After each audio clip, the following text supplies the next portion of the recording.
নমস্কার বন্ধুরা, কেমন আছেন সবাই? রিম্পার সংসারে সবাইকে স্বাগত। এই যে তোমাদেরকে কি বলবো, দেখাতে আমি হাঁপিয়ে যাব, তবু ওর দুষ্টুমি কিছুতেই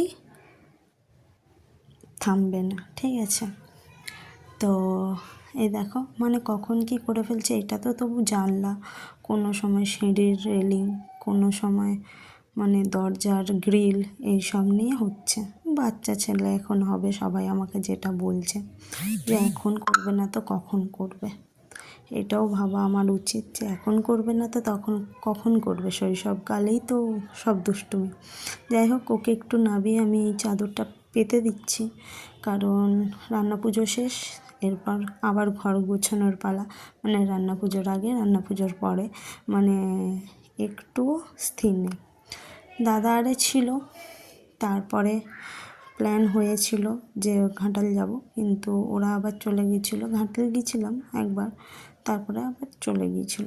তো এইদিকে আমার গোছানো কমপ্লিট, আর দাদার হাতে দোকানের মতো, ওর প্রসেস পুরো আলাদা করে।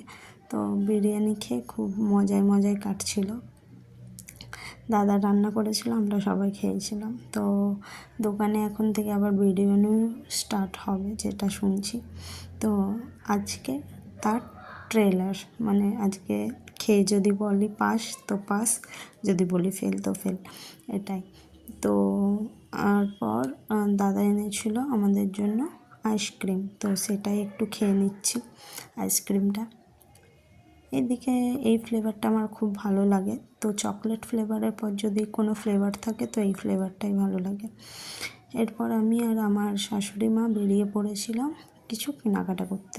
বাড়ির তো কেনা হয়ে গিয়েছিলো ও থাকতে কর্তামশাই, তো বাড়ির কেনা হয়ে গিয়েছিলো, কিন্তু বাপের বাড়ির যেগুলো সেগুলো কেনা হয়নি। তো সেটাই কিনতে আজকে বেরিয়ে পড়েছি আমি।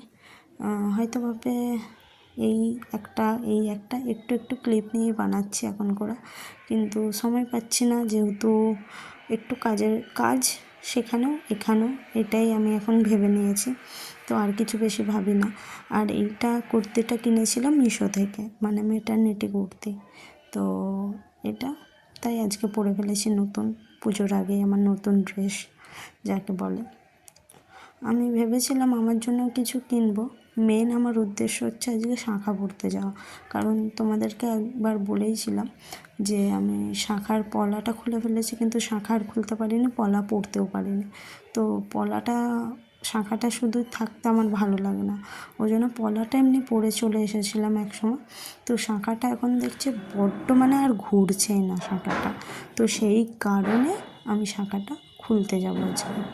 আর এখানে আমার মেয়েকে জুতো পরাতেই প্রায় আমার 15 মিনিট লেগে গেছে, কারণ ও একটুও কোলে বসতে চাইছে না। বলে না, বাচ্চাদের ডাইপার আর বাচ্চাদের জুতো পরানো হাতির কি বলবো, পিছায় প্যান্ট পরানোর সমান। তো সেটাই। তো আমরা রেডি। এখানে আমার শাশুড়ি মা আর ঠাকুমা দুজনে আছে। আমার শাশুড়ি মা আমার সাথে যাবে, আর ঠাকুমা এখানে গাড়িতে তুলতে এসেছে। আমি যেথায় যাই না কেন, ঠাকুমা পিছনে গাড়িতে তুলতে আসে। তো কেনাকাটা কমপ্লিট, সেখানে আর কোনো আমি ক্লিপ নিতে পারিনি, কারণ কসমোতে এতটাই ভিড়, প্রচণ্ড ভিড় ছিল। আর এইখানে ঠাকুমার জন্য নেওয়া হচ্ছে সীতাভোগ। এখানে বিশ্বকর্মা পুজোর চলে এসেছে প্যান্ডেল। যাই হোক, টোটোতে উঠে পড়েছি। টোটোতে আমাদের বাড়ি যেতে 10 মিনিটই লাগে, বাইকে 5 মিনিট লাগে। যাই হোক, ঘাটাল থেকে এবার বাড়ি এসে দেখছি আমার হাতে এই কাণ্ড। শাঁখা তো পরতে ভালোই লাগলো, কিন্তু শাঁখা পরার পর হাতের যা অবস্থা, আমাকে তো তার পুরো ছেলাছিলি হয়ে গেছে, এতটাই ছোট হয়ে গেছে। কিন্তু সে কাকুরও কিছু করার নেই, কারণ ওটা খুলতেই হতো। আর ওইটা যেহেতু বিয়ের শাঁখা ছিল, ওকে নিয়ে বেশি নাড়াঘাটা না করাই ভালো।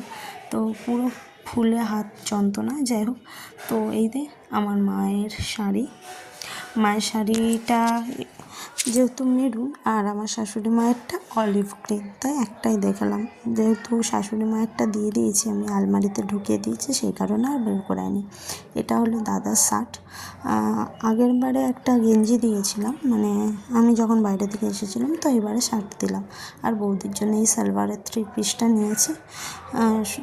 ভালো, পুরো কটনের জিনিসটা, তো সেই কারণেই আমি নিলাম। অন্যান্য তো জামা পরবে, তো কটনের থাকলে একটু নিজেরও কমফোর্টেবল মনে হয়, আমার যতটা মনে হয়। আর এইদিকে আমার বাবার জামা। এবার আসছে আমার মেয়ের জামা। এটা ওর বাবা ওকে গিফট করেছে পুজোতে। ওর যেহেতু অনেক জামা আছে, সেই কারণে আমি আর বেশি হেভি জিনিসটা নিলাম না। আর আমার ভাইজির, এখন সবাই বলবে তোমার তাহলে ভাইজির কোথায়? আমার ভাইজিরটা আমি অর্ডার দিয়ে দেবো, কারণ আমার সত্যি কথা মানে অনলাইনে শপিংটার যে মানে কোয়ালিটি হয়তো না হলেও স্টাইলটা বেশ ভালো আসে। আর এইটা হয়েছে কসমোবাজার থেকে আমরা কিনেছি বলে এই জিনিসটা দিয়েছে ফ্রি। আর রাতেবেলা একটু ম্যাগি খেয়ে নিয়েছিলাম। এটাই হলো আজকে ছোট্ট একটা ব্লগ। যদি ভালো লেগে থাকে তাহলে লাইক, কমেন্ট আর সাবস্ক্রাইব করে দেবে আমার চ্যানেলটা। পাশে থাকা বেল আইকনটা ক্লিক করতে ভুলবেন না, যাতে আগামী নোটিফিকেশন ভিডিওগুলো তোমাদের কাছে চলে যেতে পারে। তো আজকের মতো টাটা, দেখা হচ্ছে একটা নতুন ভিডিওর সাথে।